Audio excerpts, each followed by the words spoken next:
coffee is sometimes seen as just a delivery of caffeine or a means to wake up in the morning, or sometimes a comforting beverage when it's really cold outside. But to me, coffee means a lot more. Coffee, the process of getting it from cherry to my cup is lengthy, and the amount of hands is incredible. So coffee is grown on a tree, and when coffee is ripened, there's about a 6-week period where it's ripe. And so what happens is people go out into the field and they pick only the ripest of cherries. They pick each individual cherry from the tree and they put it into a basket. Well, that basket is then taken to a bag. And there's a gentleman that has the bag, or a woman that has the bag, or a family unit, and they dump the basket into the bag. And then they take that bag and they wait by a road, and a truck comes by, and that truck either collects that bag and pays that family, or they just put the bag on and everyone collectively gets paid.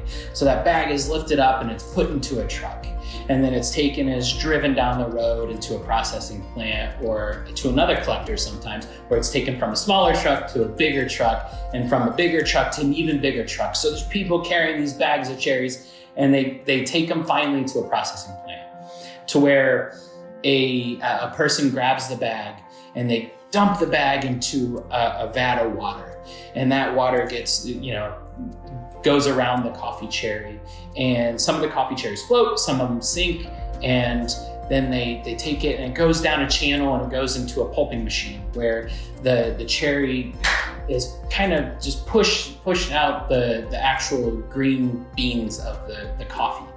And then that's gone down to another channel and it goes down to a fermentation tank.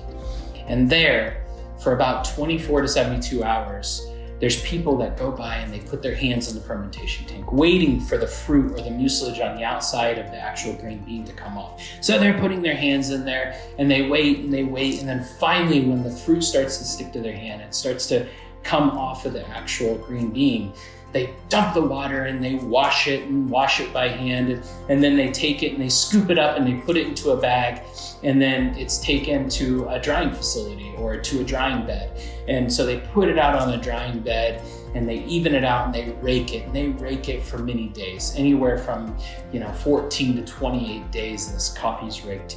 And they take it and they rake it, and then finally when they feel that the moisture is where they need it to be, they take it and they scoop it up and they put it into a bag, and then the bag is carried over to another machine where it's dumped into the machine, and it's husked and it's sorted by size, and then it gets put into a bag, and then that bag gets dumped out on a table, and there's people that under bright light take out any imperfection for that coffee, and they look through it, and then that coffee's collected and then it's dumped on another table where another group of people go through that already sorted bag of coffee.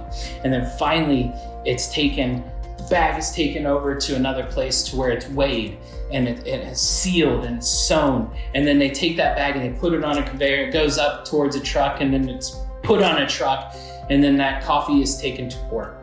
And at port, it's taken off the truck, just heavy bags, and they're thrown onto a container. And then that container goes via ship to the United States. And then the container gets to New Jersey, and a truck picks it up, and then finally some people unload it and they put it on a pallet and they wrap the pallet, and then a forklift comes and puts it into place, and then the coffee roaster calls them and says, "Hey, I need that coffee." They get on a forklift and they take it down and they put it onto another truck, and the truck goes into a roasting facility where it's unloaded by a forklift, and then someone takes that bag and lifts it up and pours it into a hopper, and then someone sits there for 15 minutes and meticulously watches this coffee being roasted.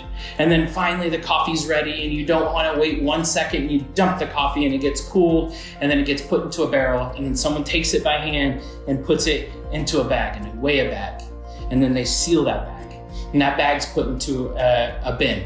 And then someone in shipping comes and grabs that bag and puts it into a box, puts a name on it, seals it up, and it goes to your local cafe. Your local cafe opens it up. They put it into a hopper. They put their portafilter in. They grind fresh coffee. They smell it, they tamp it, they make sure that it looks perfect. They weigh it, they push the button, the espresso comes out. The coffee is then taken from the shot glasses and put into a bigger cup. And some people like water, some people like milk on it, and then that cup is handed to you. So in this happened not by accident. This happened because there are so many people involved, from someone that picks it by hand, to someone that carries that bag to a truck, to someone that sorts through the coffee by hand. The amount of people behind the product is incredible. And for anyone to take this for granted, it's silly. Because this is a lot of people's hard work. And I'm really thankful and grateful for all those people's work.